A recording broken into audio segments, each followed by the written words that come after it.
আসসালামু আলাইকুম। 2024 টি-20 বিশ্বকাপের পূর্ণাঙ্গ সময়সূচি অবশেষে প্রকাশ পেল টি-20 বিশ্বকাপের সময়সূচি।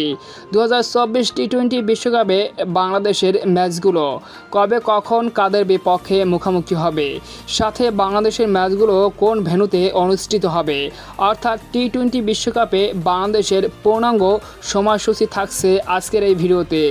আসসালামু আলাইকুম, আপনাকে আমাদের চ্যানেলে স্বাগতম। সকল অনিশ্চয়তার অবসান ঘটিয়ে অবশেষে মাঠে গড়াতে যাচ্ছে টি-20 বিশ্বকাপ 2024, অর্থাৎ টি-20 বিশ্বকাপের নবম আসর। বেশ কিছুদিন আগেই টি-20 বিশ্বকাপের পূর্ণাঙ্গ সময়সূচি প্রকাশ করেছে টি-20 বিশ্বকাপের নিয়ন্ত্রণ সংস্থা আইসিসি। তো চলুন দেখে আসি টি-20 বিশ্বকাপে বাংলাদেশের পূর্ণাঙ্গ সময়সূচি।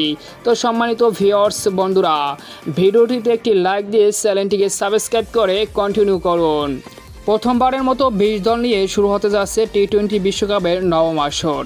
আর এই 20 দলের ডি গ্রুপে রয়েছে বাংলাদেশ, যেখানে বাংলাদেশের প্রতিপক্ষ শ্রীলঙ্কা, নেদারল্যান্ড, দক্ষিণ আফ্রিকা এবং নেপাল। এই 4 দলের বিপক্ষে গ্রুপ স্টেজের ম্যাচগুলোতে মুখোমুখি হবে লাল সবুজের বাংলাদেশ, এবং সেখানে ভালো ফলাফল করলে পরবর্তী ধাপে যেতে পারবে বাংলাদেশ। তো চলুন এখন দেখব বাংলাদেশের গ্রুপ স্টেজের এই 4 ম্যাচের পূর্ণাঙ্গ সময়সূচি। 8 জুন শনিবার বাংলাদেশ ভার্সেস শ্রীলঙ্কা মুখোমুখি হবে টি-20 বিশ্বকাপের বাংলাদেশের প্রথম ম্যাচটি অনুষ্ঠিত হবে বাংলাদেশ সময় সকাল 6টা 30 ভেন্যু ডলার্স। বিশ্বকাপে গ্রুপ স্টেজে বাংলাদেশের দ্বিতীয় ম্যাচে আগামী 10ই জুন সোমবার বাংলাদেশ মুখোমুখি হবে দক্ষিণ আফ্রিকার বিপক্ষে বাংলাদেশ সময় রাত 8টা 30 ভেন্যু নিউ ইয়র্ক।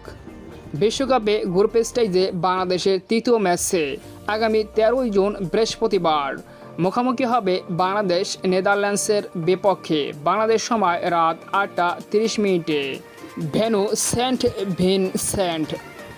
গ্রুপ স্টেজের চতুর্থ এবং সর্বশেষ ম্যাচে বাংলাদেশ মুখোমুখি হবে আগামী 17ই জুন সোমবার বাংলাদেশ ভার্সেস নেপাল বাংলাদেশ সময় ভোর 5টা 30 ভেন্যু সেন্ট ভিনসেন্টে।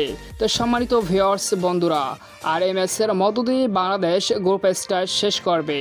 এর পরবর্তী ধাপে বাংলাদেশ যেতে পারলে পরবর্তী সময়সূচি অবশ্যই জানিয়ে দেওয়া হবে। তো বাংলাদেশের জন্য রইল শুভকামনা। খেলাধুলা বিষয়ক এরকমের ভিডিও পেতে অবশ্যই চ্যানেলটিকে সাবস্ক্রাইব করে পাশেই থাকুন। ধন্যবাদ।